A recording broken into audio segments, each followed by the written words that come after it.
that's when I told him, come with me if you want to not die. Because the other thing would be copyright infringement or something. I could have ceased and desist. Oh, hello there. I didn't see you come in.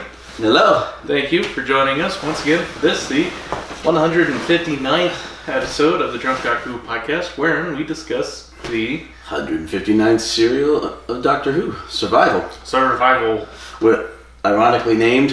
This is actually the death of the show. The very last story of Doctor Who shown, aired, before the TV show went off the air for the original run.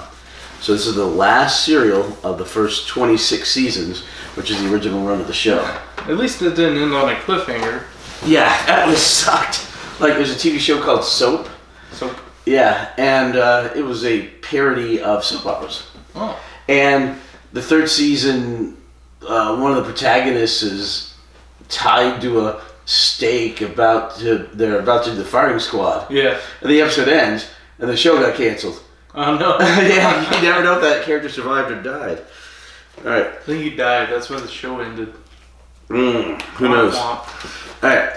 Anyway, so once again, the 159th story. Oh, by the way, I'm Hatter. This is Holden. That's me. Yeah. What are we drinking today? Today, I'm drinking a White Claw seltzer. I'm drinking Russian Standard, which is possibly the last bottle of Russian Standard in town. Ooh, that's a collector's item. Yeah, well, I already opened it. Where'd you put it? They had one last it was not a handle, but a 750. Uh-huh. They had one last 750 at the Brewski Hut on Indiana. That's like Tolan. It's the small bottle. Ah. Yeah. They have one. I think they have a 1 liter of the premium, or 750 of the premium, but the premium's nowhere near as good as the regular. Really? Yeah. You heard it here first. Foist. All right. Anyway, so we should be a review channel. That's kind of what we are. That's true. All right. Anyway, this is. What do you review this as? 1 to 10. Yeah. About a 4, 4.5. I think it's a solid 5. Solid 5? Alright. Now we're a review channel. Yeah, okay. It's official. Alright, anyway, you notice the companion is Ace, the antagonist of the Master and the Cheetah People. And this aired 3 episodes from November 22nd, 1989 to December 6th, 1989. And today is April 21st, 2025. 420. Yeah. First. Well, that was yesterday. Yeah. Oh, so yesterday on 420, Cheech and Chong did a special preview screening of their Cheech and Chong's last movie. Oh. I don't think I've seen that one. Okay. I've seen Up in Smoke. Is that one of them? Well, this is their last movie. It's coming out soon. Oh, it's not out yet. It was a special sneak preview on 420, and the time of the showing was 420. Ah. That's funny. It is. I noticed that yesterday. Coming out next 420? No. It was yesterday 420. Yeah. The date and then the time was 420. It's coming out in like a week or two. Okay. Yeah. Well, that's fun. Okay. This is a really straightforward serial. It felt like it was written as a 4-parter. Kind of cut a bit of the last episode seemed... Yeah, it seemed rushed and that there's stuff missing and that it was meant to be a 2-parter and they cut that last one down to a single episode. Because there are times in there when you easily have some good spots for cliffhangers and there's just so much going on that one. And it was filmed on a far distant planet of a caliche pit.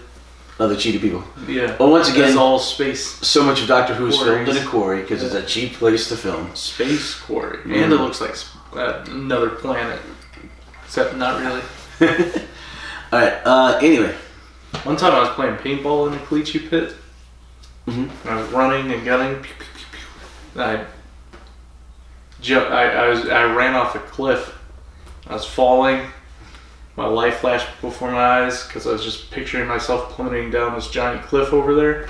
But it wasn't that cliff. It was like a 2-foot drop, and I just kind of face planted. There you go. Yeah. It's like, this is it. This is how I go. Oh, I'm glad you didn't die. Yeah, me too. All right. Roll Cliff. Okay.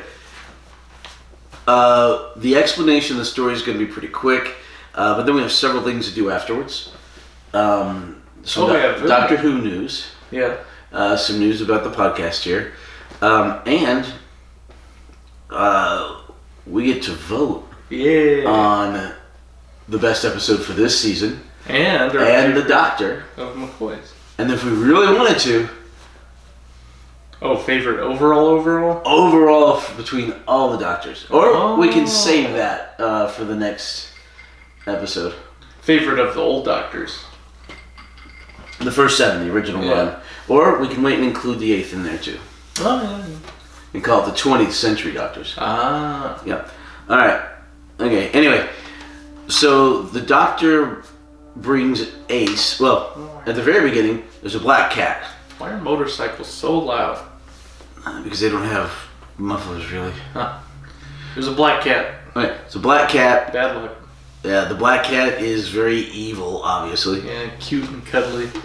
It keeps going and all that. It's this weird animatronic thing. Yeah. Glowing eyes and the big teeth. And the black cat goes up to people and then gets really big and the people disappear. I thought what was really big was the cheetah person on a horse. Well, it was, but I wasn't going to reveal that yet. Oh. Yeah, because you don't see that till nearly the camera the end of the angle episode. goes up. Yeah. And they start running away from You don't see that till nearly the end of the episode. I thought that the cat was getting big at first. Yeah. Big scary black cat.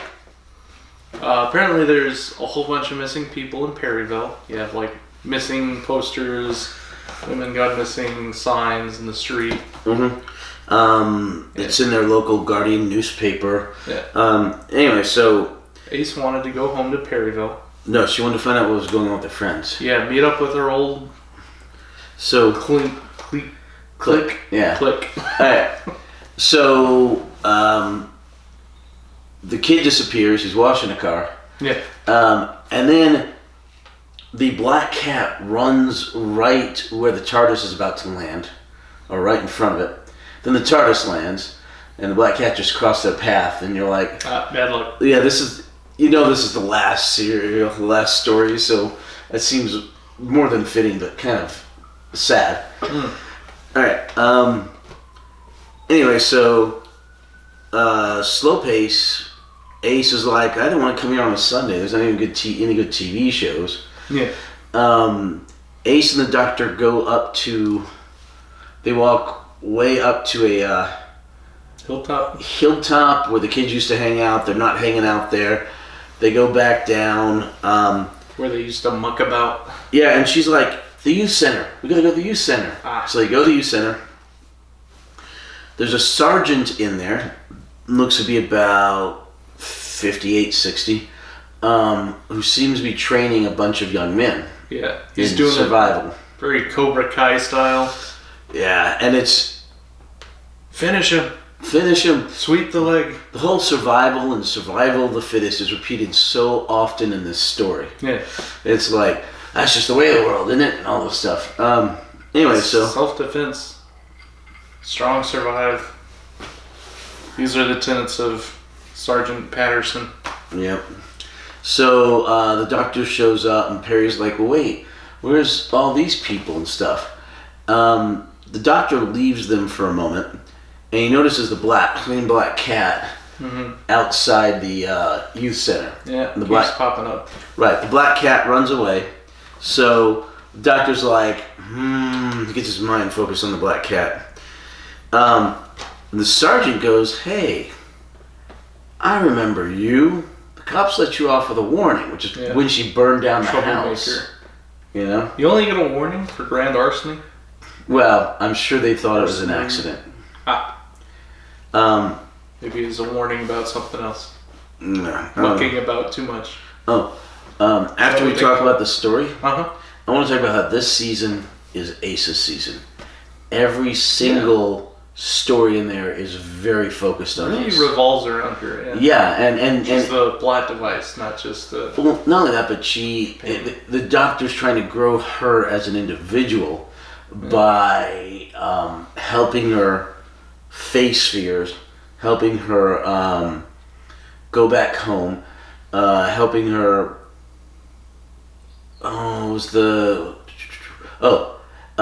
She ends up meeting her mom as a baby, and her grandmother. Then obviously, and then in the first one, she gets to wield Excalibur. Oh yeah. Yeah, and break. I mean, this is like Ace's super time to shine. Is this season, and so much of it is about her, which is fine. It's great. She's a great character. I like her. Popular companion. Mm-hmm. Right, and she's getting past just blowing up stuff. Yes. Yeah. If you notice, the only time she really does that, not fight. Well, Battlefield and I think she might have blown up something in Curse of Fenrir. Yeah, she does. That wall that they're trying to get through. Oh yeah. Yeah. But she's not just that character anymore. She's there's a lot more introspection and figuring things out and growing as a human being. Yeah, she's not carrying around her backpack with Nitros 9 in it as much. Not in this one, yeah. Just her trusty old Ace jacket. Yeah. And in this one, she's got to come back from the brink, you know? Alright, so the doctor, Ace finally goes, they go back to town, they're going to the pub to look. Pub, why didn't I think of that first? Yeah. Doctor, meanwhile, stops at a grocery store? Yeah, right next to the pub is a convenience store. Yeah. He goes in the convenience store and he's getting all the food and all that and stuff, cat food to try and capture that black cat. And cheese. You're right, and cheese. And while he's doing this, like I said, survival of the fittest stuff is echoed in here throughout. It's really slathered on thick, you know? Yeah. So like 4 episodes worth put into 3. Yeah. Well, I mean, the whole, but all the survival stuff, yeah. But and they talk about that joke about having to just outrun your friend, not outrun the lion. And that black cat shows up again. Mm-hmm. So... And he almost steals the cat food. But I guess he pays for it? Okay, Because he's... So he goes... Is he forgetting something? Money? Yeah, right. He goes out. Nope. And the 2 clerks in that place are great characters. Yeah. Yeah. I like their back and forth. I don't even think they have names, but they're great characters. So the doctor leaves, and the one clerk comes out and he goes, "Aren't you forgetting something?" The doctor's like, "I think I am. You know, to pay for it? No, not that." Nope. What he was forgetting was a tin opener.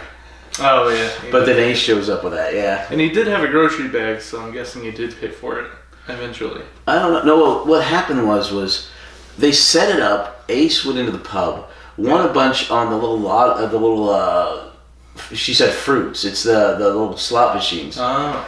And obviously that money's there on the bench, in the picking table in front of her. Mm-hmm. Obviously what happened was the doctor used at least some of that to pay the guy.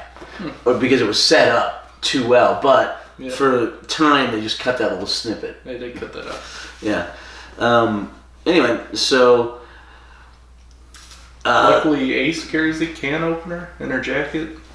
Yeah. Tin opener. Tin opener, yeah. What happened to the first 9? No. Oh. This is only the 7th Doctor. Oh. Okay, so Ace is talking about how everyone's gone, there's no one there, no one even remembers any of them, and she just loved this time when they were such a group, such a clique, and they all worked great, you know, Breakfast Club kind of stuff. Yeah. And then they bump into one of Ace's friends. Ange, A-N-G-E. Probably short for Angela. Don't know. But yeah, Ange. Old Angie. And Ange is standing there with this red thing trying to solicit donations, which... Salvation Army type style. Yeah, you don't know if they're going to the charity, you don't know if they're going to her or what have you. I thought she was homeless at first, yeah. Yeah. Because she said she wasn't at home anymore, didn't she? I don't remember that line. Yeah. But from a magazine stand. Yeah, and she's shaking that, and 10 pence. 10 pence, yeah. So Ace asks her, "Well, where's everybody gone?" And she's like, "Oh, well, this person disappeared 2 months ago. These guys disappeared last month. She disappeared last week. And what about this other person? Oh, they met. She married Darth. Oh. Darth Vader, the plumber." Yeah. It makes you think, huh? Anyway, so they catch up. The doctor's just laser focused on the cat. Yeah. And turns out He's standing in someone's yard behind their picket fence. Oh, yeah, in just a second, yeah. Like, what are you doing? And he goes, So the doctor follows the cat. Yeah. Ace is with him, but the doctor's not listening to Ace. Because the doctor is so focused, so myopically focused on the cat. He's opening up the tin cans. She goes, she's talking to him. He goes, no, I'm concentrating. On what? Opening up tin cans? Does that require too much concentration? Well, this was an excuse to separate them. He's doing a lot of calculation. Yeah, so he's standing in this lady's yard, trying to get the cat, the black cat, to come get to the cat food. And there's a white tabby that shows up, and he shoos that off. Then a dog shows up. And then finally the black cat shows up. And the lady had apparently called the neighborhood watch. Yeah. And the sergeant shows up. Sergeant Patterson. Yeah. And the thing is you get the feeling from the get-go, this guy's going to die. Yeah. Yeah, you just get that feeling, he's going to die. Because he's so into the whole survival thing, and because he's so rough on the boys and all that. Yeah. Yeah, you just get this feeling. It's like justice. Yeah. So the sergeant grabs the doctor right when he's about to nab the black cat. Yeah.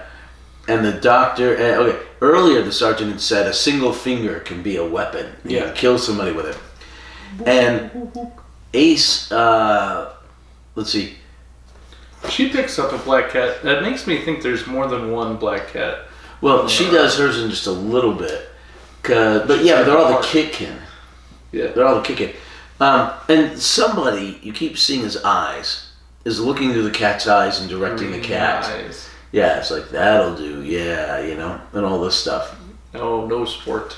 And, the kids the cat looked at the one point that were throwing the football around were too young. Yeah. Yeah, they just wouldn't made any sport. Yeah. Alright, so, the doctor's trying to get the black cat. The sergeant stops him several times. Mm-hmm. Finally, the Ace had the cat in her arms. The cat jumps out. And then it gets really big, and you see what everybody else sees finally, which is the cheetah person on the horse. Yeah. Aquarians. What do you call Equestrians. it? Equestrian. So. Equestrian cat. Yeah, there's a cheetah person on this horse, and the doctor's like, or Ace is like, and she runs, and, she's in this playground. And all around the... Right, and so she's running, she kind of goes up the slide, comes down the slide, she kind of runs through this, runs through that, and... hides in the monkey bars. Yeah, and then she finally gets smart and hides in the monkey bars where the thing can't really chase her down. Yeah. And she leaves the monkey bars. Right, the cheetah person keeps going around and around the monkey bars on the horse, and I guess Ace panics and decides to make a run for it.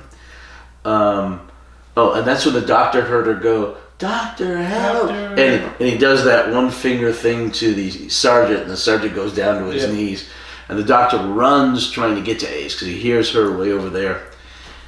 And Ace tries to run. And finally the cheetah person catches up with her, And bright flash of white light. Wait. Did the episode... It ends on the master. Oh, yeah. So, she goes, and suddenly she's in this, pit. Caliche pit. Another planet. Ooh. Planet Caliche. It's never named, but just planet of the cheetah people. Yeah. So, she kind of falls down a little bit, down some scree. Like I did. Yeah. And the horse person, the cheetah person, is up at the top. Uh-huh. And it comes down and makes a run at her. And she's like, and they're kind of squaring off. And then this guy yells from the side, "Get out of here. But don't run. They only follow if you run." Yeah. And because Ace had actually picked up a bone to try and defend herself with. Yeah. And then the cheetah person goes and kills that guy. The milkman? No, that's not the milkman. This is a guy that was trying to save her. The milkman's episode 3. Jay, Stevie, Flo, Midge. Oh, Stuart from the fighting. Yeah. The guy that was with wrestling. Right, because he got taken.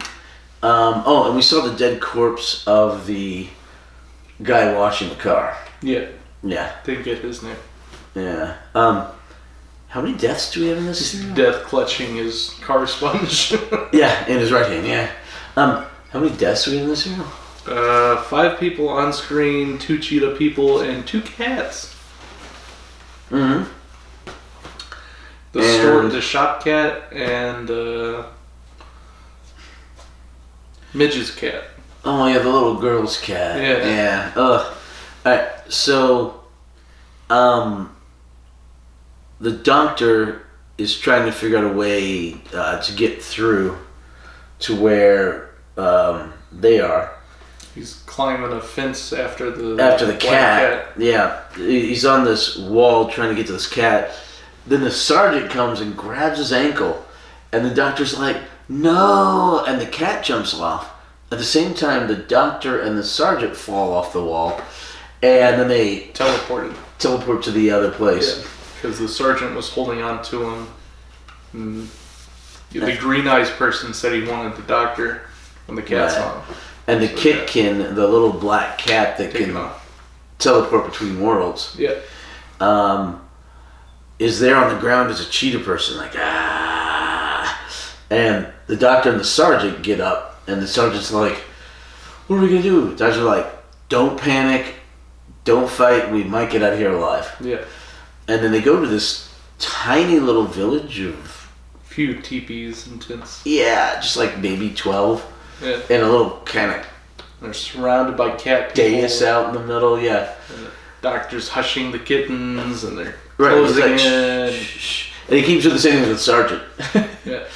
And then the doctor uses his umbrella to pull back a tent flap. I don't know how he knew to go to that tent. And then you see the green eyes, and then you see the master. It's the master. He's bad. Spoiler. Yeah. And he's like, "Pleasure to see you again, doctor," or something like that. I wasn't expecting... What an unexpected pleasure. Yeah. End of episode 1. Do you have any questions for episode 1? Not really. Let's see here. Yeah, it's insanely straightforward, this serial. It gets a little more convoluted in episode 3, but yeah. No real questions for episode 1.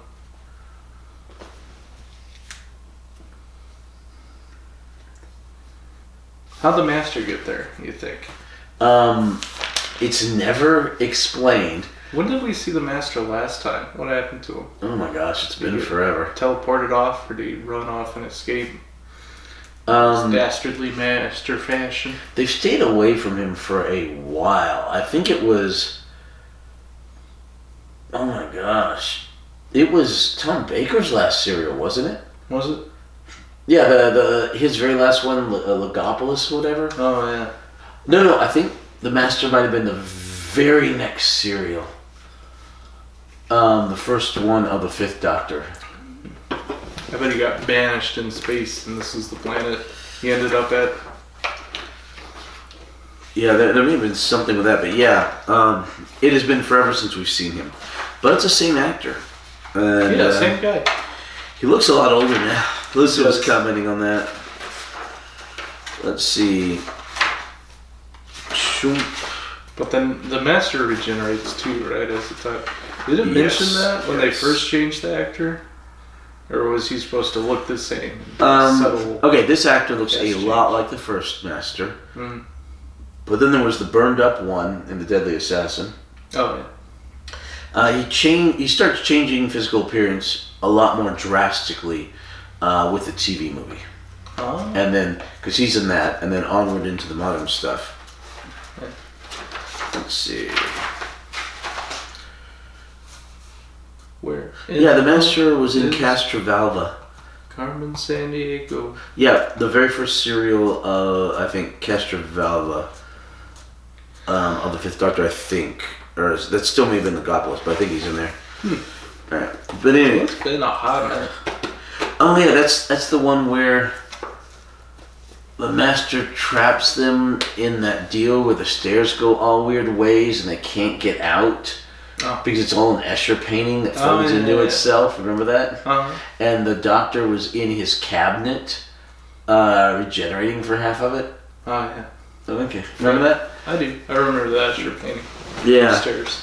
Yeah, that was interesting. Like the labyrinth. It's like, well, where's his apartment?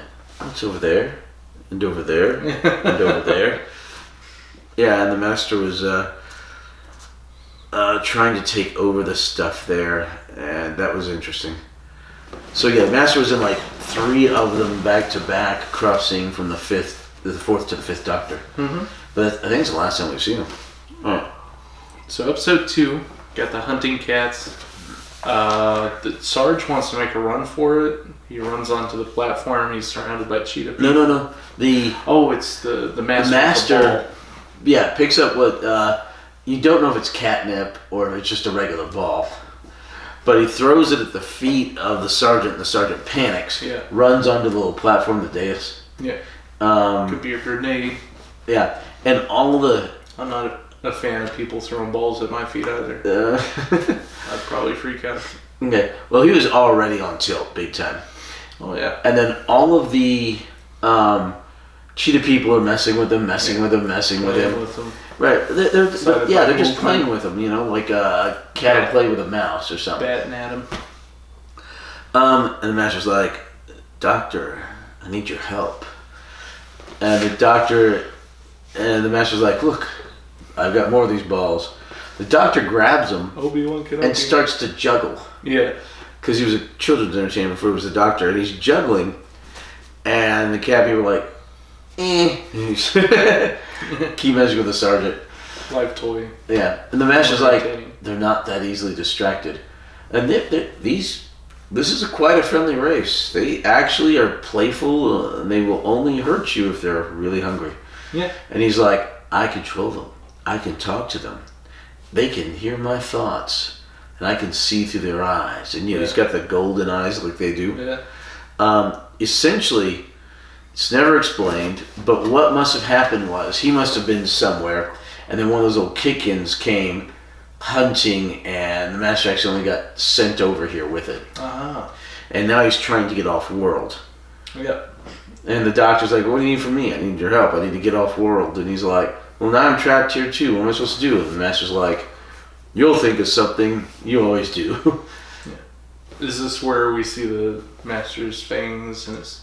Oh yeah, we've already seen those. The planet's taking its hold on him. Right, he's going native. Apparently, this planet seduces people into becoming one of these cheetah people, which is an interesting dynamic that is fully explored in the story, but never really truly explained away. But yeah, it seduces you into becoming a cheetah person and more animalistic, and kind of like the island in Pinocchio, where the boys turn into the donkeys, or the parents in Spirited Away who started eating and then turned into giant pigs. Oh yeah. So I mean, it's one of those places where if you do the wrong things, you go native, and you probably won't get back. Just one of those magical places. Did she ever get her parents back? Yes, she does. Spoilers. What about in Howl's Moving Castle? Does she ever stop being old? Because it shows her as an old... Have you seen the Moving Castle one? Yeah, I like that one. And she's old. Yeah. And then from our perspective, we see her young, but she's still old. Yeah. And then when does she stop being old? I don't remember. I don't think she does stop being old. Oh, yeah. See, that was my impression. Yeah. Okay, so... But then Hal's like still in love with her, but she looks like an old lady. As you do. Yeah. Somebody's in love with me and I look like an old man, you know? Alright, so... The doctor manages to grab a horse and take off with the sergeant on the horse. Yep. And they get away from all the cheetah people. in the meantime, Ace has caught up with some friends. Yeah. They're like Jay, Stevie, Flo, Midge. All our old clique from Perryville. And that one kid who's new, who doesn't say much till the very end because he's so traumatized. Derek. Derek. Okay, Derek. And Shrila. Sheila is the girl with the big flowing dark hair. She kept her cool when everyone else lost it during the fight with the cheetah people later on.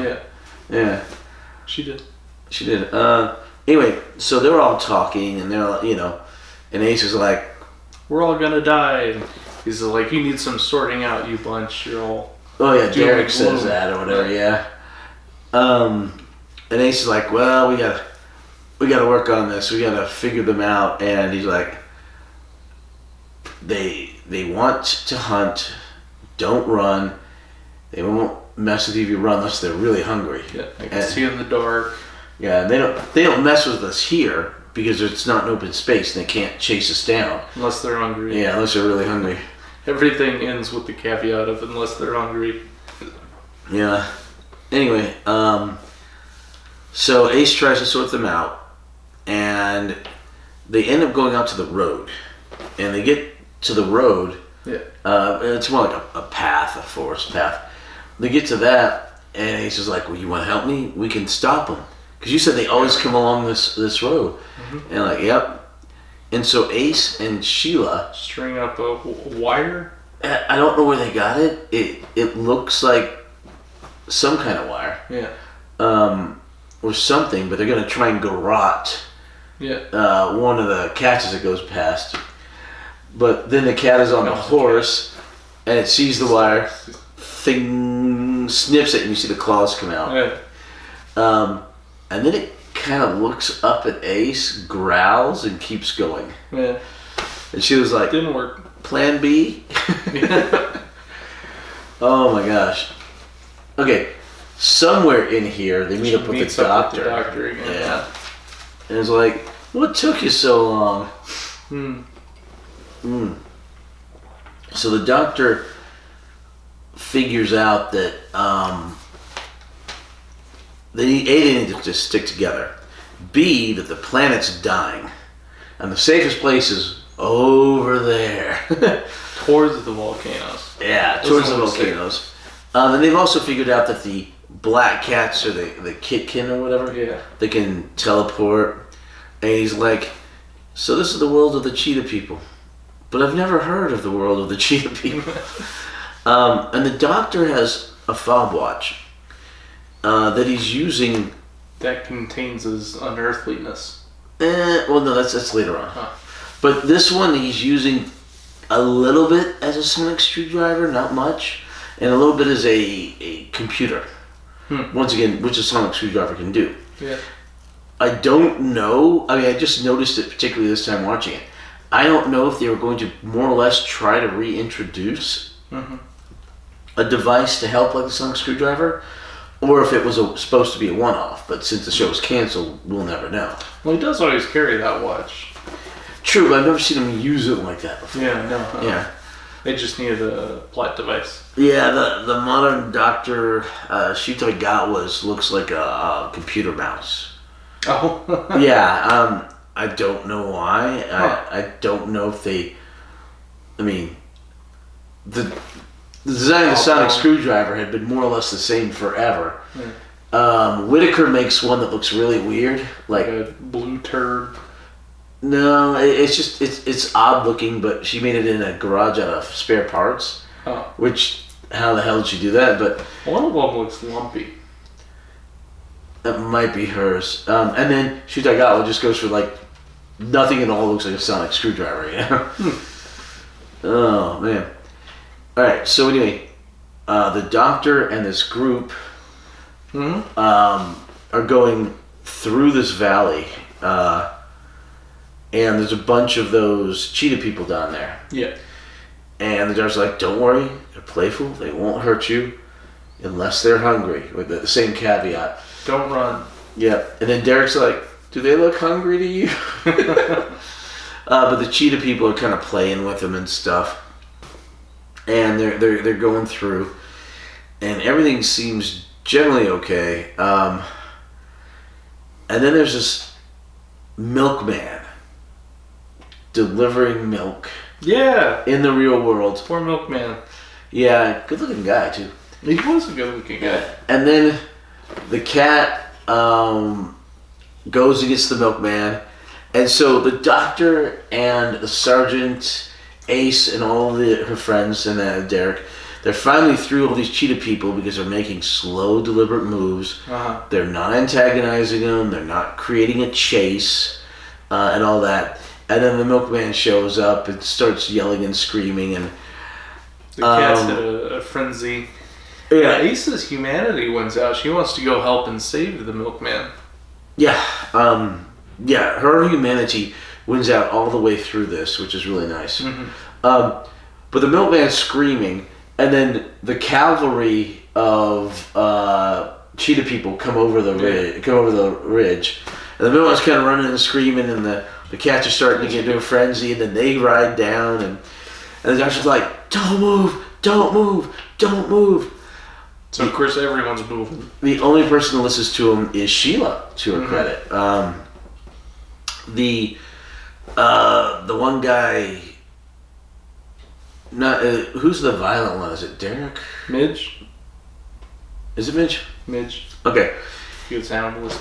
He and Sergeant Patterson start throwing rocks at the cheetah people. Yeah, not even the ones involved at the moment, but they're like, okay, if we're gonna die, we're gonna go down swinging. Yeah. And they start antagonizing the cheetah people by throwing rocks at them. Derek was the first to bolt. Yep. He's being kind of tossed around by a couple cheetah people. Yeah. Doctor's still screaming, "Don't move, don't run." Kind of like Kevin Bacon in Animal House. I don't think I've seen that one. You haven't seen Animal House? Oh, I have seen Animal House. Okay, I was going to say, I had to have shown you Animal House. Roadhouse. Oh, Roadhouse, okay. But Also Kevin Bacon. Roadhouse. I don't know if he's in the original. He's definitely not in the remake. Or is that vice versa? I don't know. Yeah, so Kevin Bacon in Animal House is screaming, "Stay calm and don't panic," and the crowd just rolls over him and he's buried in the cement. That was the doctor there. Stop. Mm-hmm. All right. Ace picks up a rock, knocks a cheetah person off of the horse. Mm-hmm. Literally knocks it out. She gets on the horse and she goes after trying to save the mailman. Yeah. But the mailman's toast, just gone. I think he dies. Yeah. Yeah, pretty quickly. Eventually, the sergeant and Midge realize that they can't fight all these things. Sheila finally breaks her standstill and goes and saves Derek. Mm-hmm. They all run away, and then the doctor is going, "Ace? Where's Ace?" No one stood still. And yeah, he kind of slowly walks away in a different direction. Mm-hmm. All right, the doctor's wandering around, and he bumps into the master near some old ruins. Yeah. And the master's like, there was a great civilization here once, and they built this place, and they didn't last. They created the Catkin. Yeah. They created this cheetah people. But there's something about this planet that turns one. It just gets in your blood, and that's why he's got the yellow eyes and the teeth, and he's like, "Oh, we need to fear something worse than death. We could turn." Yeah. And that's the only way to get home is to. Does he say that bit? Not yet. Well, he needs the doctor's help to get home. He doesn't mention how. And then one of the little catkins starts howling, and the master starts howling, and the doctor kind of sneaks away. Yeah.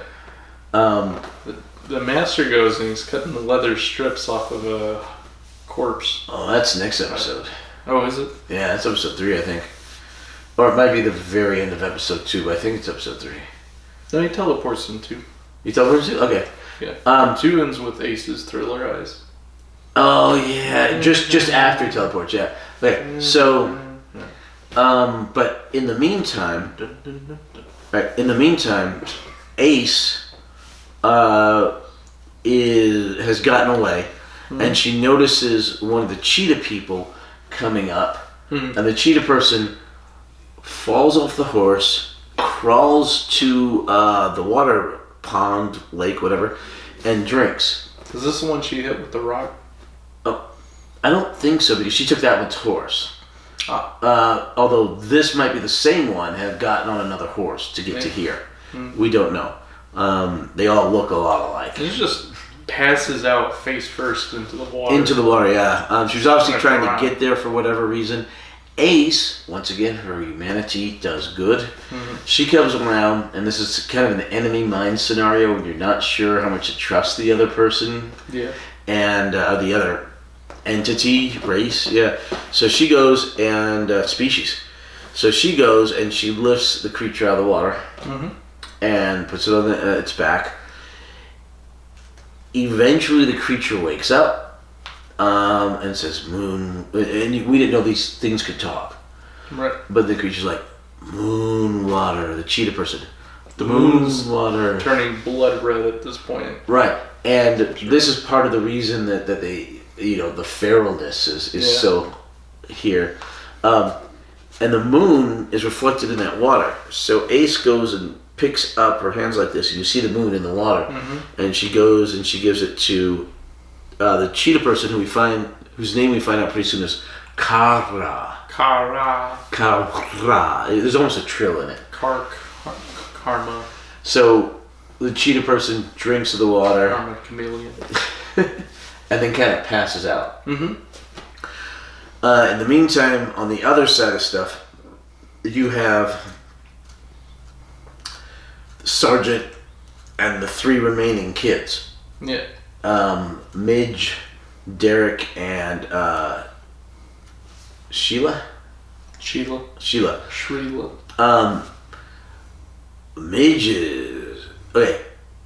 Midge at one point was on his own, and after they ran away, and he was being attacked and was probably about to die to one of the cheetah people.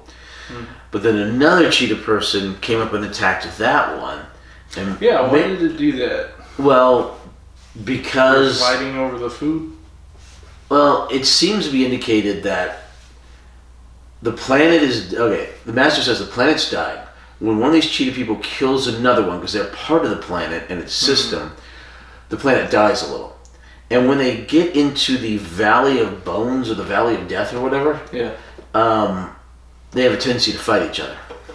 And he says something like that. They're fighting in the Valley of Bones again. So the planet almost has a built-in slow but sure self-destruct mechanism. So is this the point where the Master's cutting leather strips off of a... Really close. So anyway, we're telling it slightly out of order as we usually do. Yeah. So Midge sees one cheetah person almost kill the other, but then that one leaves. Midge grabs a tusk from looks like a saber-toothed tiger, goes up, sits just on top of the cheetah person, and just drives it into his chest. Yeah. Just barely out of sight. His body covers where it hit, Yeah. And then he brings it up, and then it's not dripping blood, but the front part's red. Yeah. And he's turning feral. He's gone, and you see, this is the very distinct path of the Doctor and Ace. The Doctor's like, well, if you don't, you can get away from that lion if you don't mind losing your friend, and then what happens when the next lion comes? You know? And Ace's humanity for another species, the good way to go, which is peace and not fighting. And then you have the direct dichotomy on the other side of survival of the fittest, win at all costs, survive at all costs. You got to be the one to kill. which is what survive. the sergeant and Midge directly do. Yeah. And of course, it's later on that's fueled on by the master, although the sergeant had that already, And they're showing the exact dichotomy of it all. And then, okay, so eventually Midge makes his way back to the group of Sheila, Derek, and the sergeant. And they're like, well, what did you do? Where'd you get that? I killed one of them. Yeah. And sergeant's like, good, that's excellent. You stick with me, you stick with the sergeant, we'll get through this. You can kill more. It's all good. And the sergeant he's like, you with me? And Midge is like, yeah. And Sheila and Derek kind of look at each other. They're like, we don't want any part of this. And Midge gets all up in Derek's face, like. Yeah, we've got to cut out the dead wood so that the strong can survive. Which the master almost says line for line later when he's killing Midge. When he orders Midge to kill himself, it's crazy. Yeah. But yeah, so you see the two different paths, and the one is good and the one is evil. So anyway, Derek starts attacking Midge. In the meantime, the doctor finds Ace. The doctor tells Ace, hey, we may need this cheetah person to get out of here, or at least help us find the way out. Yeah. And she's like, okay, well then we should keep it alive and keep it. And they're like, that could be dangerous. It could be very dangerous to you. And he's giving up implications that he knows what's going to happen, what's likely to happen. And he keeps implying that to her. She says, no, it'll be good. And finally the cheetah person wakes up and says, come, sister. Yeah. Yeah. Come and feel the blood in your veins and the blood of the hunt. And hear the blood in your ears. Yeah, the blood in your ears. Come. Feel the blood in your rear. What? Something like that. But Ace starts to empathize with the cheetah person she saved, Kara, and Kara is trying to seduce Ace into that feral, emotional mode of thought. Yeah. And the doctor's like, are you hungry?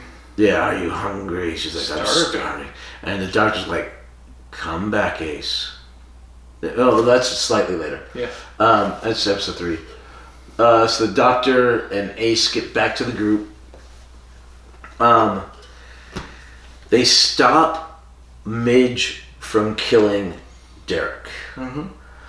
Midge runs off, and he's now full feral, just completely. Yeah. In the meantime, this is where the master was making leather rope out of straps of skin from a corpse. Gross.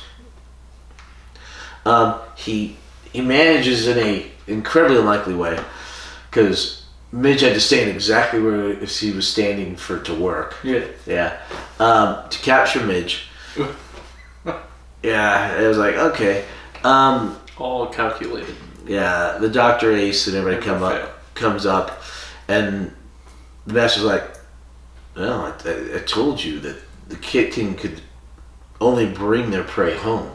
They can't bring you over there, but they can bring their prey home. And you managed to find me an animal to take me home, referring to Midge, because Midge had gone full feral. And the doctor's like, no, Midge, don't do it.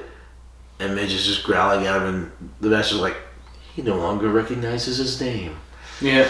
He's really happy that this person has gotten to the point where he can be used, and regardless of what it means for that person, Go home, Midge. And whoosh, bright light. Yep.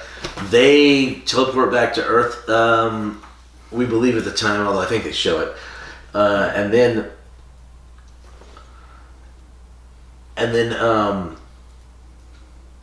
the 5 of them are standing around, the doctor, the sergeant, Derek, and Ace, and Sheila. And she was like, so there is a way out, there is a way home. And the doctor's like, yeah, we gotta wait around for one of us to be seduced enough by this planet and to turn feral, and then we have to use them to take us home. And the sergeant freaks out and he goes, "It's gonna be you, isn't it, Derek?" Yeah. And Derek's like, "What?" He's got that whole deer in the headlights. Like, he's had that the entire story. Mm-hmm. Like I said, I don't think he says anything till the very end. Then Kara shows up on a horse. Mm-hmm. "Come, sister, come hunt with me." Yeah. And, you know, they kind of left her there. They didn't know if she was going to be alive or not. And back at the water. And Ace is like, "Look, she's alive. Look, look." Ace turns back. And she's got the yellow eyes. And it's like, cut. End of episode 2. Oh, man. That was a good episode. Mm-hmm. Alright. So what are your questions about episode 2? I thought only the little cats could teleport.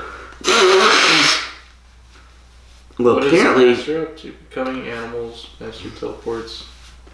No real questions. What were the little silver balls, and why did the doctor choose to juggle them? Okay, we don't know if they were just regular balls, Why because did cats the like to master play with balls. Throw it out of the sergeant's feet. To scuttle him, to make him panic, so... Oh. Yeah. We don't know... Grenade. His shell shock kicked in there. Well, we don't know if this was if they had catnip or something in them, which might work for the cheetah people, or if they were just regular balls. It's never mentioned. But, you know, I'm sure the master used them as a distraction with the cheetah people at different times. In this case, he used it... Worked on the sergeant. Yeah, to make the sergeant panic. Alright. Any other No questions? real questions, no. Episode 3. Alright, this is the episode that feels and looks like it should have been 2 episodes. It was written as 2 episodes, and then they decided to make it only a 3-episode serial, and they cut down this one into 1. Yeah. Nowhere near as bad as the 3rd episode of Ghostlight. No. Which should have been 3 episodes or so. Yes. But this one looks like it was 2 and made 1 as opposed to 3 and made 1. Mm-hmm. Alright, I'm gonna get a refill. Refill. Do you want one of those? No, I'll be okay. Alright, cool. Keep talking. So we have the cat person, Kara, and Ace with her demon eyes. And Kara's like, let's go hunting. And the doctor's like, no. And then, of course, Ace gets on the horse and they ride off. More things happen. How did the master end up on the cheetah planet? I don't know. I think probably one of the catkins picked him up. Anyway, Kara and Ace have a bit of a falling out because once they ride the horse for a while, Kara finds an animal corpse and she says, "Come eat, aren't you hungry?" And of course Ace beforehand said she was starving. She's got the yellow eyes and stuff, but she's having this conflict with her inner humanity. She goes, "That's an animal, I can't eat that raw." And she goes, "Wait, you hunt people too, you hunt me if you're hungry." Vodka's in there. Kara says... Got the ice. Kara says, "Well, you know, I hunt when I'm hungry, I eat when I'm hungry, I run when I want to, I'm free, I'm an animal." And Ace isn't really, you know, putting that all together. So they have a falling out. Ace hops back on the horse and rides away back to the doctor. The doctor's talking to Ace. Yo. We're just talking about how Ace and Kara had their falling out over the fact that Kara hunted humans before. And would hunt her if necessary. That would make a good hunt. Again, that same caveat of if I was hungry. Yeah, she's like, "You eat humans? It's a good hunt. When I'm hungry, I hunt. When I hunt, I eat." Yeah. Very animalistic. Yeah, so the doctor had gone to get Ace, left the other 3 back there. Mm-hmm. Ace is having her difficulty and her epiphany with Kara. Kara keeps trying to seduce her into the hunt to become one like her. And she keeps saying, "You will become like me." And apparently, this is borne out later. Are you hungry? Yeah, starving. So the doctor shows up. He looks at Ace. He's like, "Ace, come back. Come back." And Ace does the correct thing and goes back to the doctor. Doesn't give in to everything. So the doctor and Ace go back to the three, which is Derek, the sergeant, and Sheila.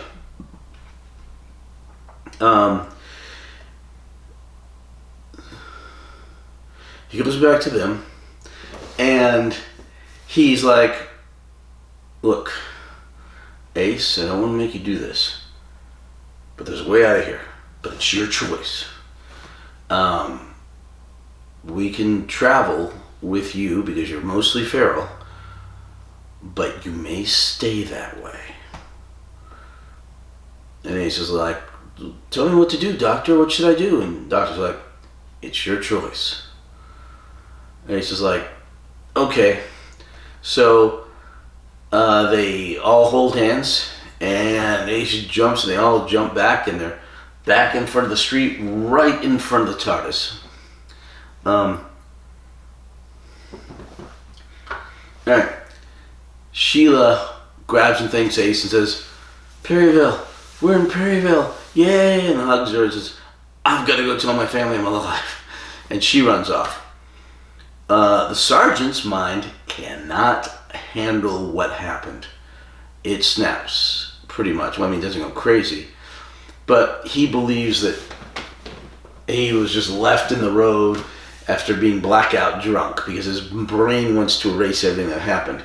He says, "You shouldn't have left me in the road like that. I mean, you should at least call me a doctor." "Wait, you're a doctor. You should have known better." And I don't think Ace quite understands what happened in his head. But she's like, "Thank you, doctor. Thank you, Ace. Thanks for saving my life." He's like, "Why would I say that?" And then Derek, speaking, I think, his first words in the entire thing, grabs the doctor's hand and goes, "Thank you, doctor. Thank you, Ace. Thanks for saving my life."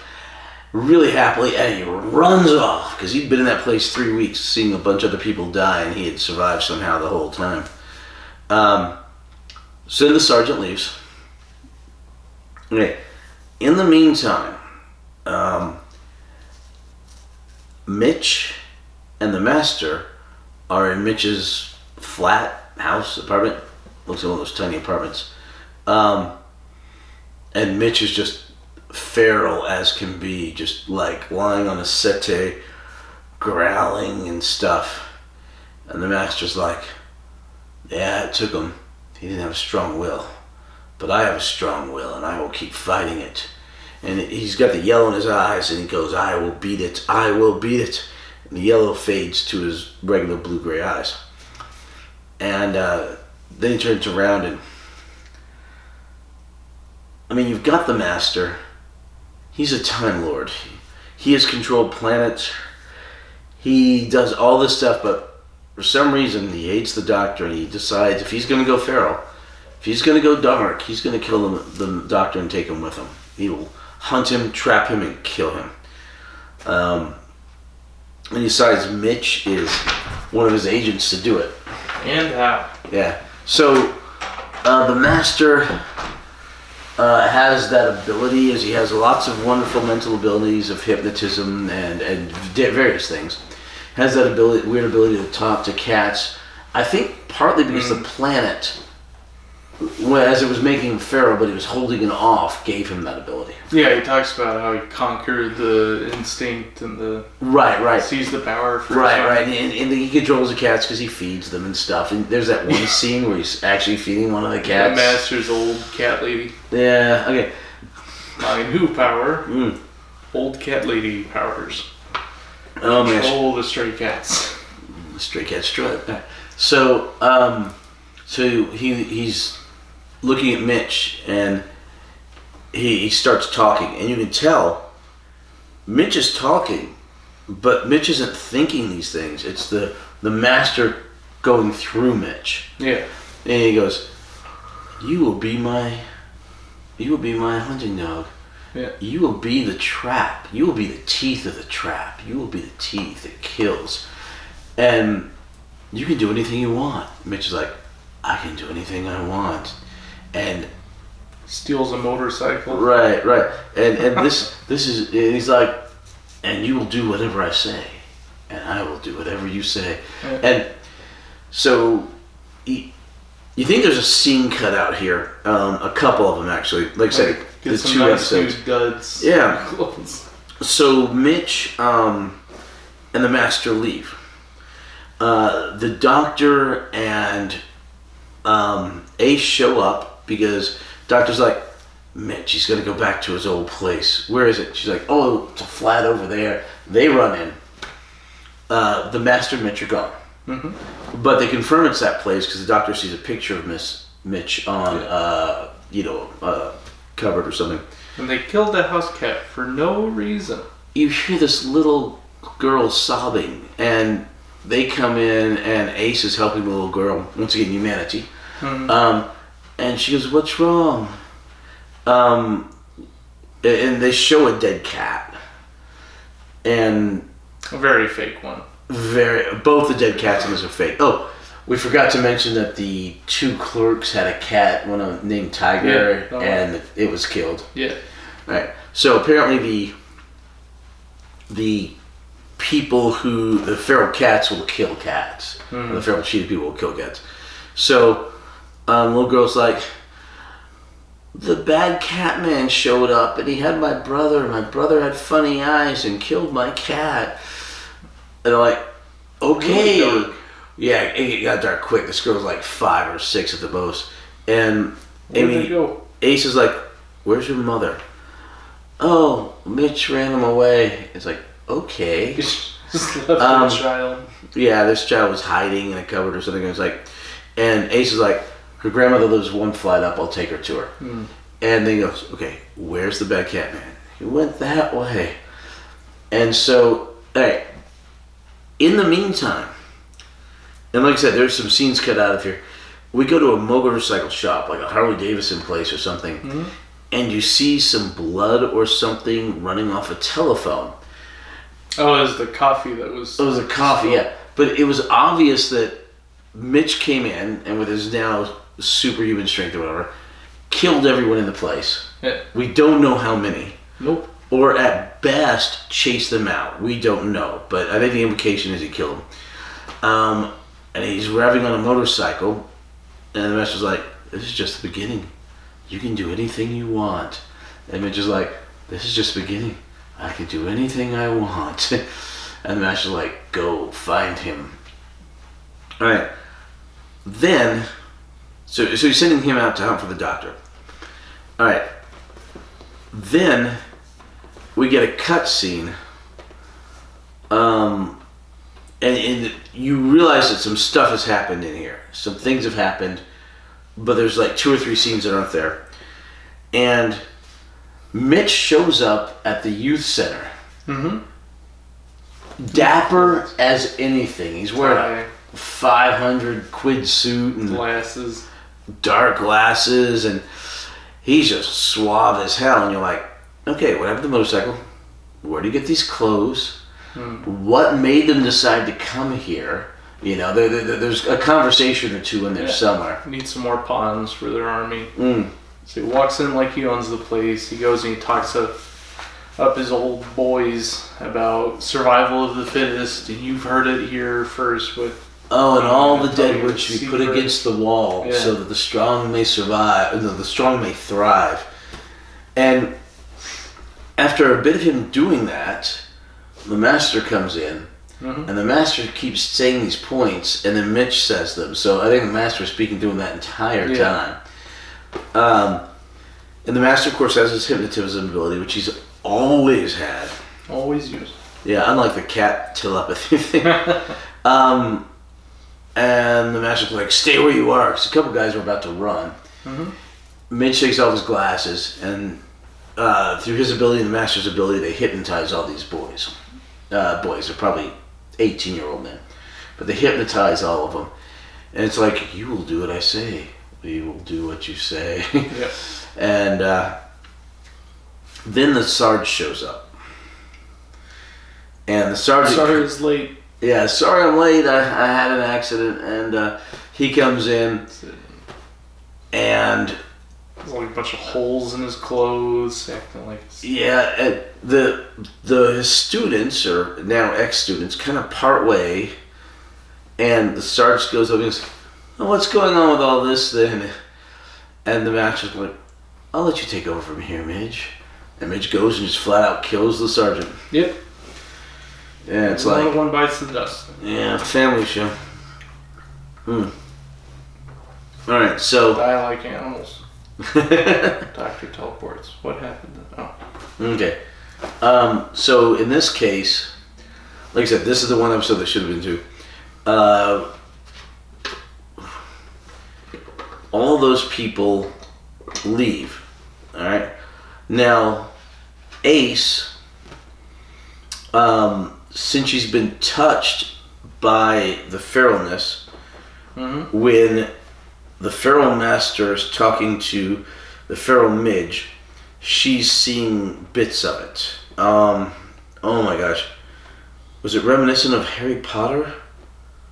There's a couple of books where people are like that, where they get touched by something and then they can see what's going on with those things. Cooties. No, not Cootie. Oh, that's an interesting movie. We've got to watch that sometime. There's a movie called Cooties. Yeah, all these children in an elementary school become zombies, and the teachers are trying to fend them off. Circle and that. Huh. Alright.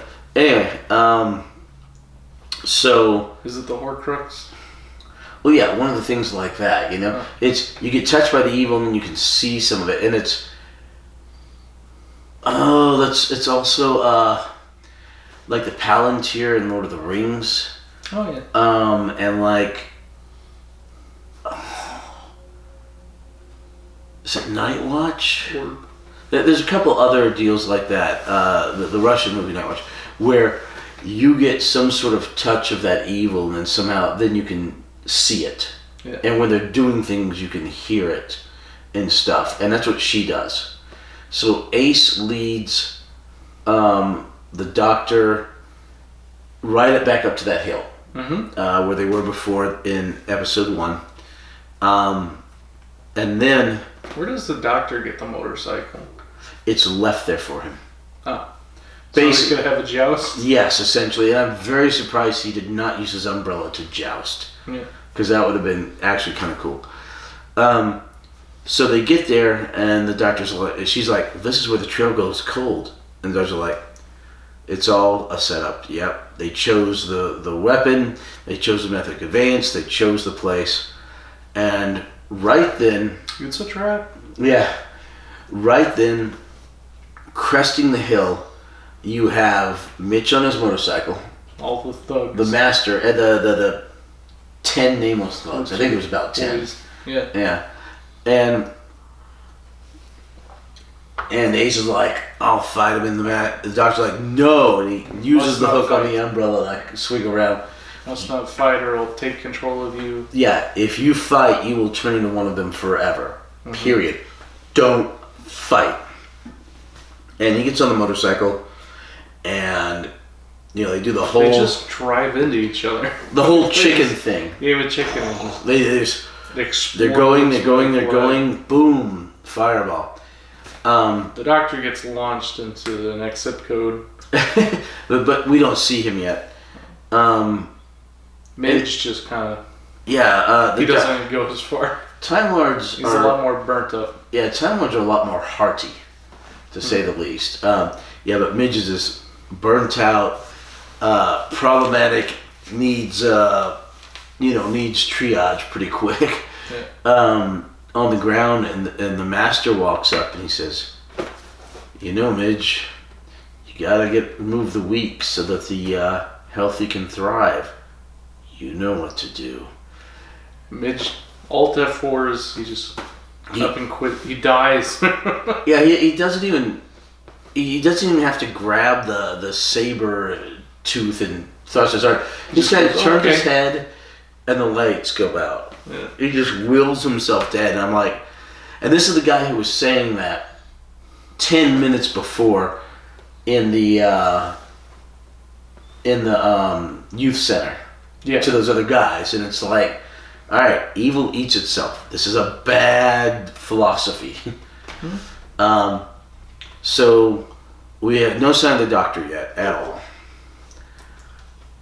Okay, and then the 10 goons starts advancing on Ace. Yeah, and Ace picks up the doctor's umbrella and his hat, and she's convinced that he's dead. Yeah. And she's also saying, I can't fight, but these guys are coming up, but I can't fight, what do I do? Can't fight. Help me.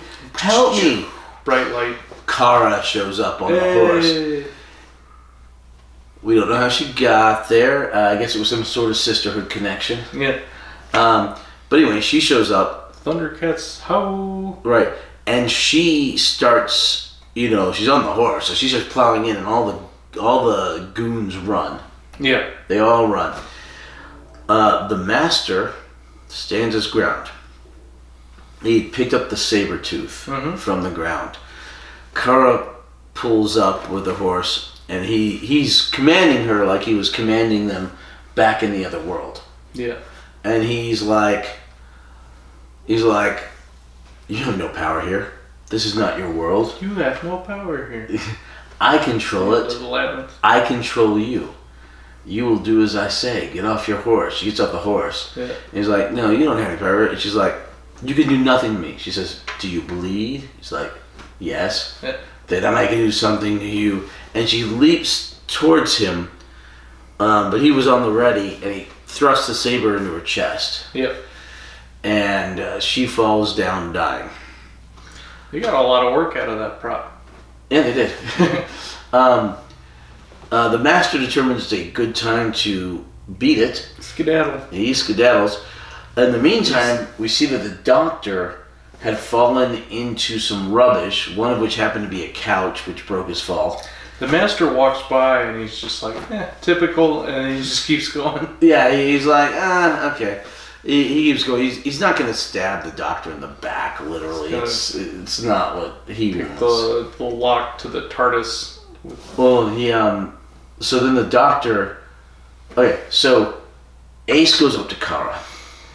And Kara's dying. And Ace rolls over Kara. And her face is human. Humanoid, yeah. Right. She had been metamorphosized by the planet into a cheetah person.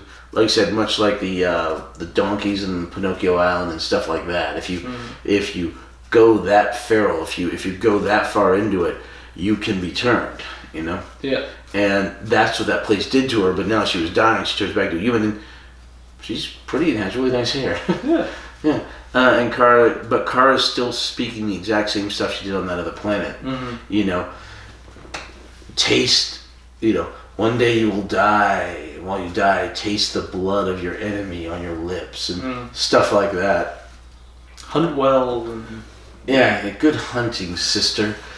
Yeah, so she continues, and it's a really sad moment, and you realize she was somebody from this planet, probably, seduced and gone over that planet.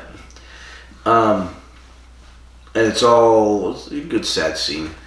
So anyway, Ace is on her knees, and she puts on the doctor's hat, and she's holding his umbrella, and she's crying over Kara.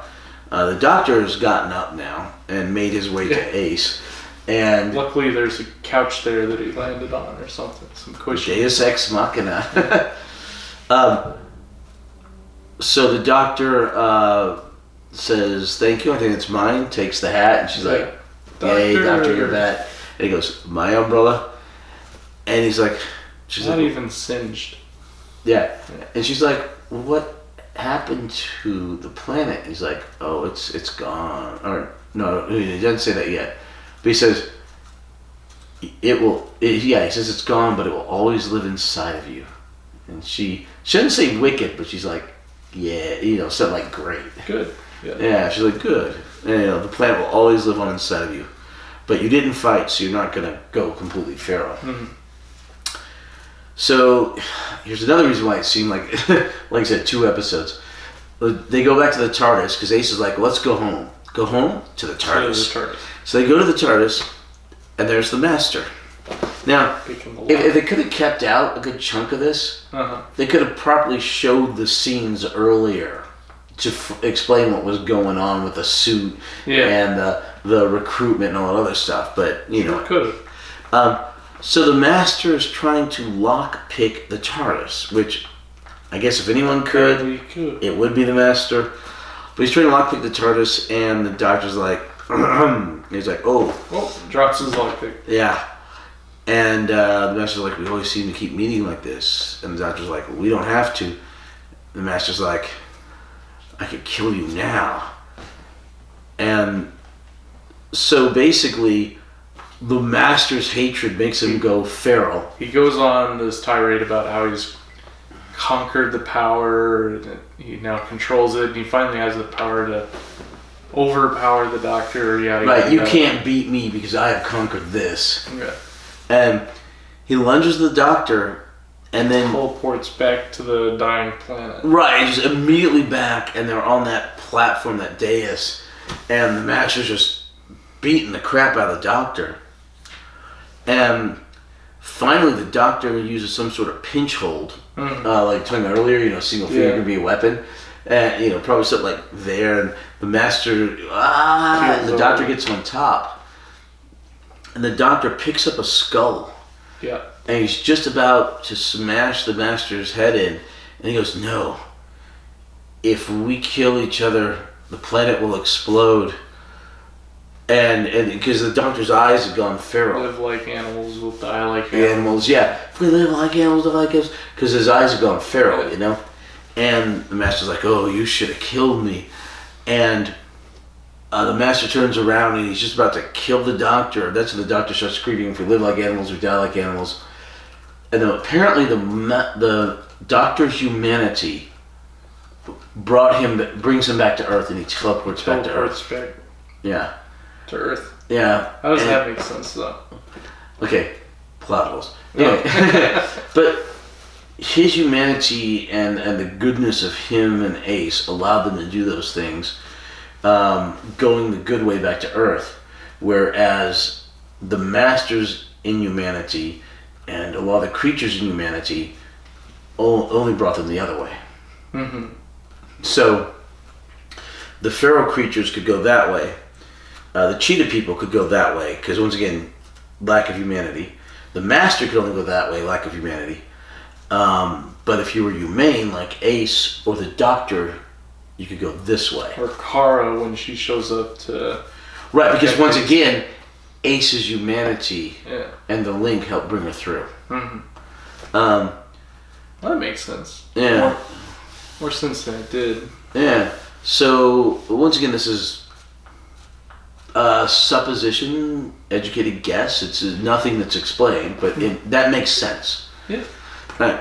So the Doctor goes back to Ace and he's like, okay, let's go. And Ace is like, good. And she's like, what happened to Master? And I was like, who knows? And then he starts getting all philosophical. He's like, we've got a lot of work to do. There are places to save. There are people made out of smoke, and there are cities that sing, and and he goes, there are skies full of I don't know what he calls it, but he just goes with spirits. Of the adventures is ahead to be had. Yep. Except they don't. They walk off, and that's the end of the episode, the end of the serial, the end of the season, and the end of the original run of the show. So is this the first Doctor we don't see regenerate? Mm-mm. He comes back to the TV movie. Oh, okay. And regenerates into the 8th Doctor. Yes.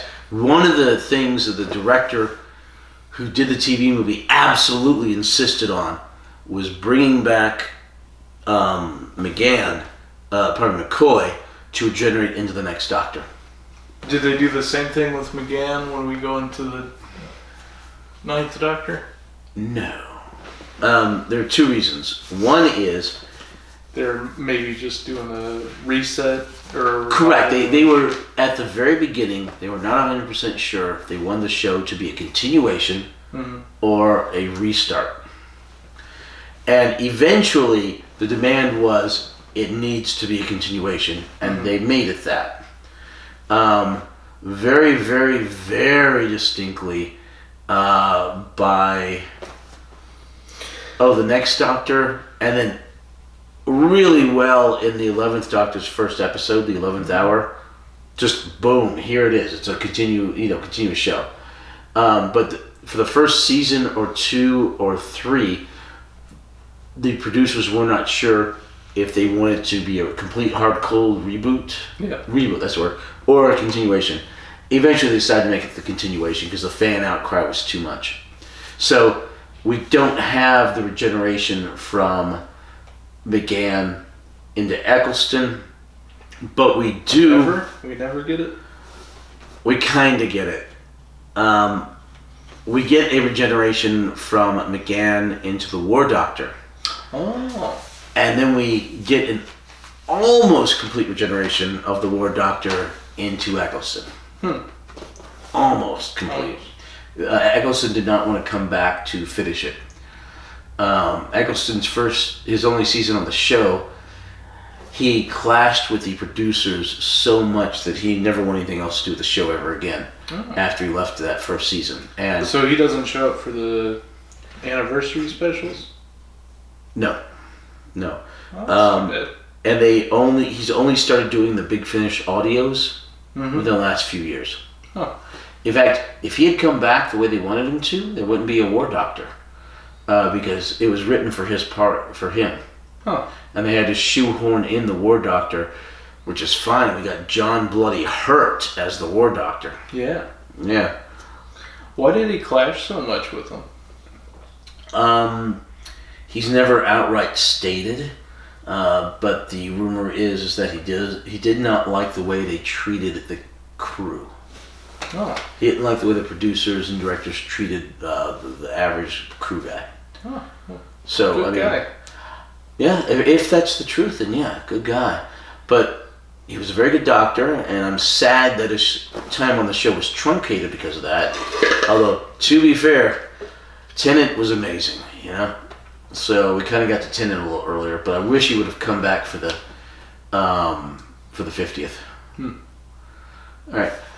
Okay. Anyway, do you have any questions for the third and final episode? Mostly just that teleportation stuff you sorted out. Okay. What happened to the Master? Did the planet blow up after the Doctor? The planet blows up, but the Doctor indicates that they've gone back to the wilderness. So apparently those Kitkin teleported them and the cheetah people who survived to some other planet to make their home. And they're still going to go out to hunt. Huh. That was implied. Not directly stated, but heavily implied. Yeah. That's it. Cool. All right. Okay. All right. How far do you want to go on the choices? What do you mean?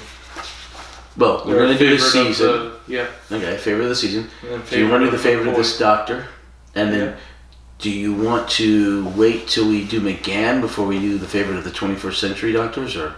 Yeah, we can save it. Okay, so we'll do the first two. Okay. All right. Doctor Who news.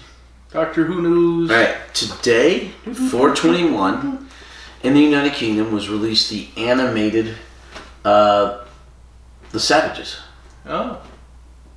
That's the first. I think the Savages. I don't think it was the Smugglers. I think it was the Savages. But that was literally released in the United Kingdom today. Yeah, the Savages. No. Sorry. What did they get today? Alright, we're getting the Savages on May 20th. What did they get today? I forget. I looked at it earlier and now I've forgotten, but I don't have that here. It's online. But they got the... Not the Smugglers. I don't think it was. Anyway, so they no longer at this point have any dates upcoming for any releases in the UK. they are completely caught up to not having any dates they're waiting on. Cool. And they call it the summer lull. All right, on our end, we have 2 dates coming up, which is the Savages on May 20th. Mm-hmm. And then we're getting a season in June, which I think is a Pertwee season that's coming out in June. I forget which one, maybe 11. But anyway, so those are coming up for us. But after that, there are no dates for them, and there are no dates for us that we're waiting on. So it's going to be a bit of a lull. And they've got a bunch more stuff released than we do, because we're still waiting for The Church on Ruby Road, the Christmas special from 2023. Mm-hmm. We're waiting on Series 14, last year's series. Yeah. We're waiting on Joy to the World, this last year's Christmas episode. Mm-hmm. And we're waiting on Series 15, which is airing right now, over there. So they don't have this one yet, but they've got these. We're going to be 2 years behind because of the Disney lock on the Doctor Who stuff. Oh, yeah. Yeah. 2 years. Yeah. Like I said, I finally got the 60th anniversary specials, a year and a half after they aired. Well, not quite a year and a half, but like a year and 3-4 months. Okay. Yeah, and that was the Tenet stuff. I think Disney's just got a lock on these things for whatever reason, because they gave money to Bad Wolf and the BBC. And going into the Disney Vault. Well, they're going to come out on DVD and Blu-ray, hopefully eventually. But while I say that, nothing past The Simpsons season 20 is available on DVD or Blu-ray. Mm-hmm. And the current season 36 is still not available on Amazon, even though it's almost done. Mm-hmm. Because once again, Disney. Mm-hmm. Trying to get everybody onto Disney Plus, rather than letting them just buy it outright. Yeah. Great platform. Highly recommended. I don't. No. Okay. Let's see. Other Doctor Who news. Like I said, the current Series 15, Season 2, as Disney calls it, is airing in the UK. The second episode was Saturday. Cool. And I know they're going out on Disney Plus, so technically they've already had air dates, not broadcast over the air, but at least put on a platform. Are they getting better ratings? Okay, the first episode of this series was slightly up from the average of last series. Oh. Just slightly? So, 46 to 50% ITV score. But the viewership for the episode that happened this last Saturday is the lowest the show has ever seen on overnights. Wow. Like in the entire run of the show, 1.58 million. Now we'll see how the 7-day adds to that and the 28-day. But if those figures hold, literally, when the show was canceled here, it had higher ratings than now. Wow. Despite there being, to be fair, there were fewer choices on what to watch back then. And we didn't have all the insane stuff on the internet. Yeah. But it doesn't bode well for the show not being canceled again. It's kind of actually ironic that we finished up with the 21st season, the 20 season stuff. Well, the original of the show, not the 1996 TV movie. Right as the show might be canceled again. I don't know. We'll see. We'll see. I don't know. I don't. Heard it here first, folks. I don't want it to be canceled, but I do want it to be fixed. And if it takes canceling to fix it, then I will suffer through another set of wilderness years. Yeah. It might. Do you think the fan-made stuff will come back if it gets canceled? That's still been going. Although, it kind of stopped right around the pandemic. There's a couple of things that should have come out by now, that should have come out last year, that should have come out the year before, that should have come out the year before, that should have come out the year before, that haven't come out. And I'm about to give up on them and just stick with what we have, because you can't wait on this stuff forever. And you can't keep pushing it back. Oh, it'll get a release date next year. It'll get a release date next year. It'll get a release date next year. Yeah. Eventually, you just go, it's never going to happen. But to be fair, at least one really good Blu-ray third-party piece did come out in the last couple years, which is the Gill one right here. There you go. Wrong one. Gill and the Devil's Seeds of Endor. Yeah, there you go. Oh, sorry, Syl. Syl and the Devil's Seeds of Ardor. Hey, Syl, we've seen him. Yeah. And look. Friggin' Ace. That's Ace? That's Ace? That's the actress that plays Ace. Oh. It's not Ace the character, but that's the actress that plays Ace. Oh. Yeah, and which is funny because we just almost finished up the other day. But yeah, so every once in a while you're still getting something of pretty good quality come out. But a lot of the third-party companies, especially while the show has been ongoing, have not been doing well. But like I said, the pandemic hurt a lot of this cottage industry. And you consider the third-party stuff canon? Oh, God. It's a tough call. Okay. No. If the BBC made it, it's canon. If the BBC didn't make it, it's not canon. Okay. I'm exempting Children in Need specials, except the 30th anniversary one, because it was supposed to be the 30th anniversary full thing. Oh. And I really, because it was actually supposed to be the 30th anniversary special, and they cut it down and ended up making a Children in Need special. But it was the Third Doctor's final appearance on the show, and it's got everybody, and it's really good. Short, like half an hour, but really good. Okay. And it was a chance for somebody from the audience to help the Doctor win. And it ends up being this little girl, and it's just so cute.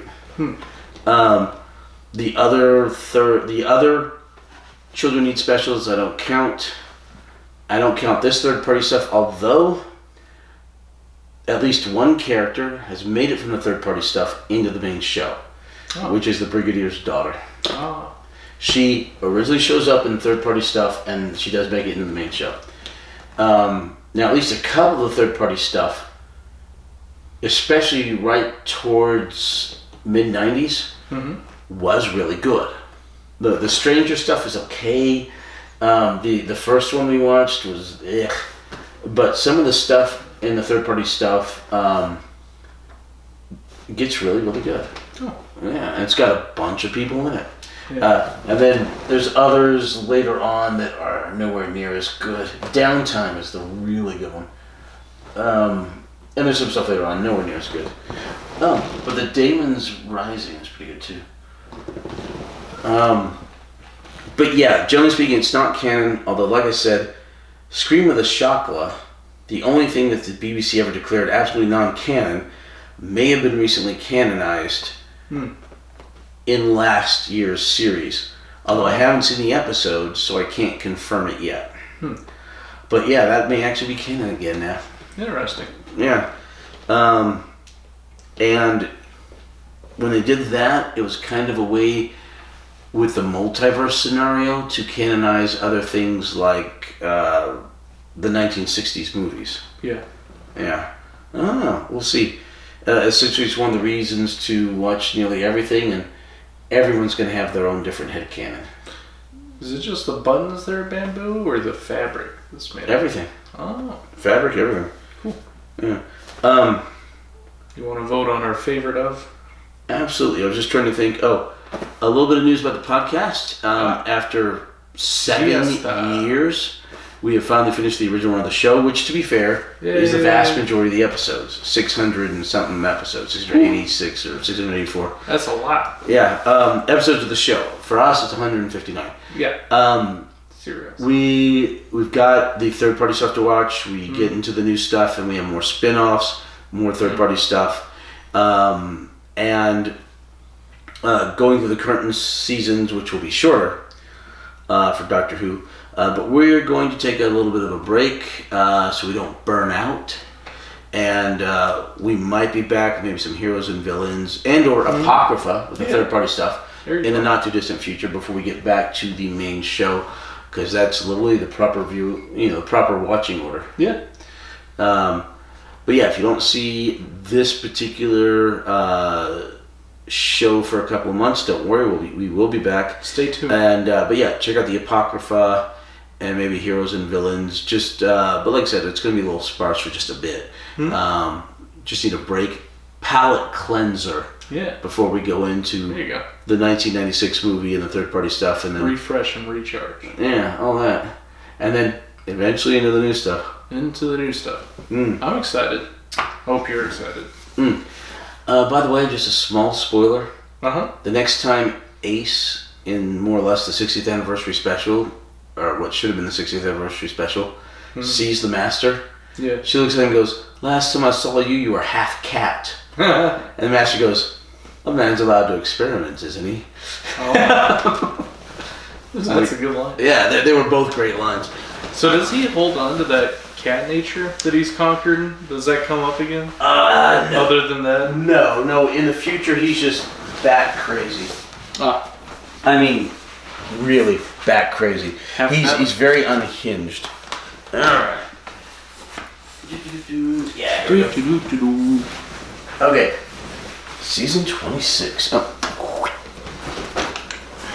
See? All right. Oh, here you go. In case I forget, I need to read off the title. Season 26. I don't know how to navigate this thing. All right, Battlefield. What am I looking at here? Season 19. Yeah, just get to season 26. Battlefield, then Ghostlight.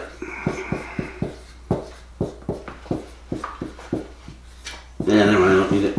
The Curse of Fenric. That's good, because I have no idea what I'm looking at. Let's see. Well, I figured if I had a brain fart. Here we go. Season 24. Or if I drunk too much, the Curse of Fenric, and then Survival. Now, in order to vote for our favorite of this Doctor, we definitely will need your notes. Got him. Okay. Alright, to me this is pretty much a no-brainer, but your mileage may vary. Alright. I like Ghostlight. You like Ghostlight? I did like it. I thought... Okay, there's only 4 here, so cuts will have to be made. Fenric was also good. I like the Norse mythology. Survival is not bad. I'd say Battlefield. That's the one that I'm most forgetful of right now. The one with Excalibur, where they fight Morgana, and the Brigadier shows up? That's the one with the... I remember the Brigadier. Is that the one with the lady robot metal statue and the asteroid? No. You're going back a season to the one with the Nazis and what's the name of that one? Oh man, you're going back a season. This one, what's it called? The one you're thinking of.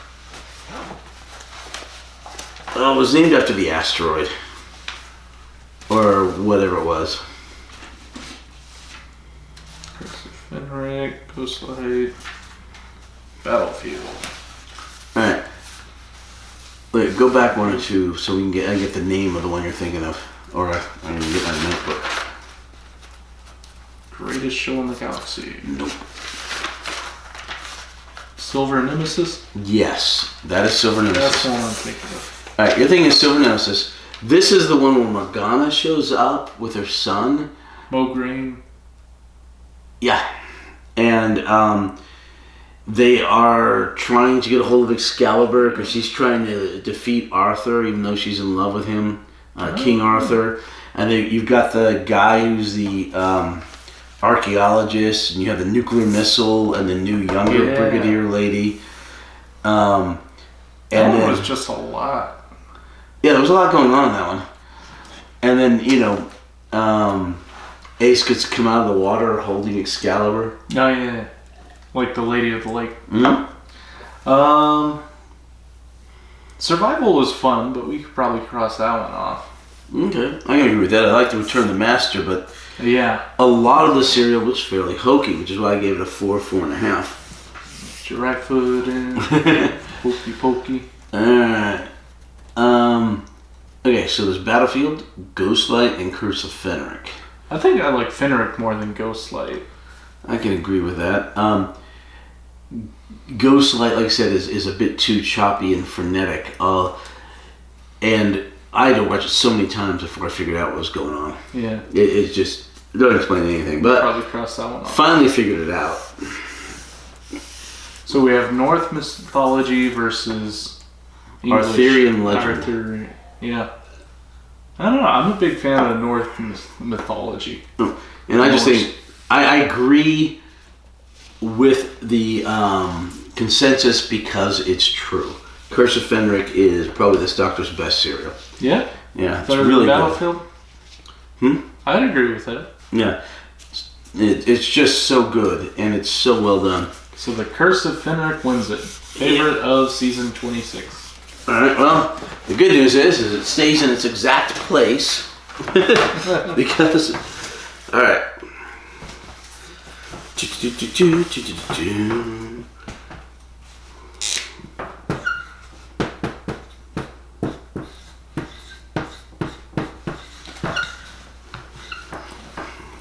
Okay. For his first season, what was the... Season 24, Yep. Paradise Towers. Oh, yeah. Interesting one. I like that one. And season 25. Season 25 was Remembrance of the Daleks. Ah, yep.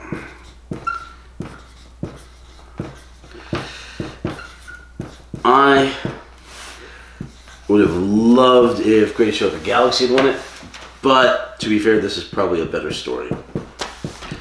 Greatest Show in the Galaxy. I didn't like that one as much as you did. I Probably the creepy clowns. I find the characters in it so well fleshed out and so well acted that you know what's going on by the way they look at each other. You know, it's just fantastic to me. But your mileage may vary. All right. Okay. Seventh Doctor. There you go. This is a hard one. What is the most forgetful one? Remembrance of the Daleks is great. Daleks are always great. Curse of Fenric was really good. Yeah, the least, as much as I like it, the least memorable one is probably Paradise Towers. Yeah, I'd agree with that. Ugh. That'd be the first one to cross off. Yeah. It's good though. What's his name? He lives. He lives. No, what was his name? We had it up there for a while. Oh yeah. Dax or Dax? That sounds right. okay. Drax? Yeah, Drax lives or whatever. Yeah. He lives. All right. The Daleks are good, but I've got to go with Curse of Fenric. That's a hard one.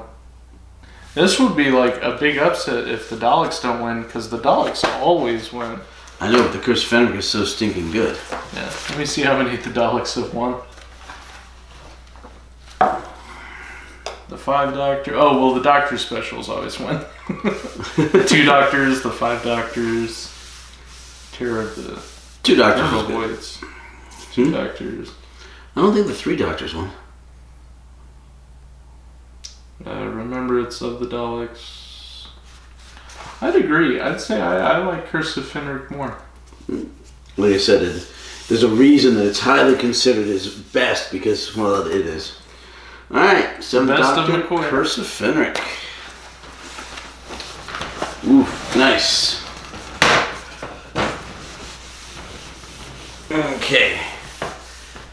Alright, if we're not going to have an episode on this for a little bit, I just want to talk a little bit about Ace. Yeah. Season 27. Really, realistically, starting in season 26. Realistically, starting with The Greatest Show in the Galaxy in season 25. Uh-huh. The Doctor is bringing her places to force her to face fears. Yeah. Like the clowns in The Greatest Show in the Galaxy. He's kind of mean about it, though.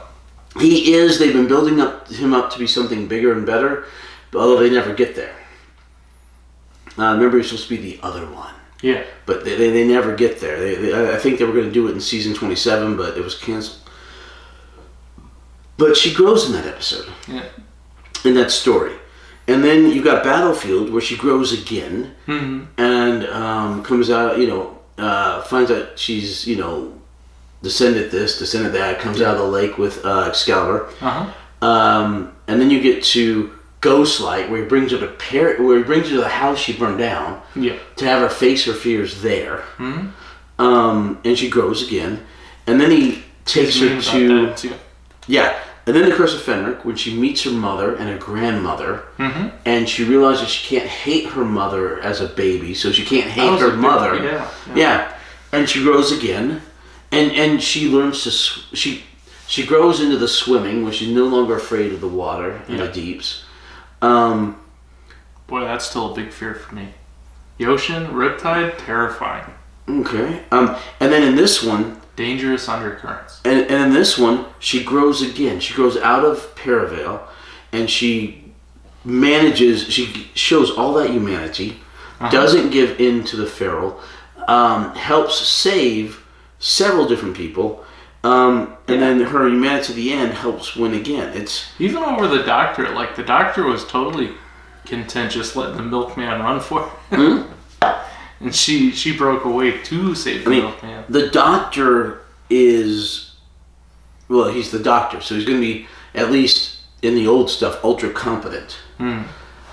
But the last season and a half, has all been about Ace's personal growth and dealing with fears. And it's a really good story arc for her. It is. And I like it when companions do that. And in the old stuff, the 20th century stuff, especially the first run, there are a few companions that do that. Yeah, the yellow-bellied one. What's his name? The yellow-bellied one? Oh, Tarek. Oh, give me a binder. Farik. Nark. This was a good one. Let's see. Dex. Oh, it's Dex. Dex survives, right? Yeah. Dex Liz. Alright, Tegan. Turlo. Okay, so Turlo has a decent story arc. He really does. Ace has a really good story arc. He goes from annoying to less annoying. Turlo does. Well, he also gains a spine, and at the end is willing to give up everything to help the guy who helped him, the Doctor. He's got a good story arc. Ace has a really good story arc. I'm trying to think of some others. I'd like to say Jamie does. Oh, Jamie's great. Yeah. He started great and ended great, though. Yeah. To a certain extent, Susan does. Oh, yeah. And I think for sure. Ian and Barbara, I think, have a good story arc as a couple. Yeah, I like how they interacted with each other. Right. And then their relationship grows, and then the new stuff, you find out, you think they're married. Yeah. It's heavily implied they got married and became the directors of the same school that they were teachers at way back in the day, which they go back to in the new stuff. Cool. Hence the TV show Class and a couple other deals. But yeah, there are some characters that just have really, really good story arcs. I think Sarah Jane had a pretty good one. She starts out really too self-assured and to I Want to Hear Me Roar. But eventually, over time, she realizes she's not always right. And she's got to trust people, and the Doctor being one of them. Opens up. Yeah, she does. She realized, when we were young, we think we knew everything. Even though all the other people that have ever existed in the world when they were young thought they knew everything. And then you have to, hubris comes before the fall. You have to trip and fall and hit your low point. And at some point you go, I don't know garbage. I don't know crap. Yeah. And you have to start trusting other people, you know? Uh-huh. And I think she had a bit of that. There are just a few companions that have a great story arc like that. In the modern stuff, what's his name? Rose is a pretty decent one, but Rory has a great one. Is that short for Lorelai? Gilmore Girls? No, just Rory. Huh. It's an English name. Huh. Or Welsh name? Scottish name? Yeah. But yeah, Rory. Yeah, Scottish, I think. But he's got a great arc. Ace is one of the most focused story arcs that we go on in terms of companions.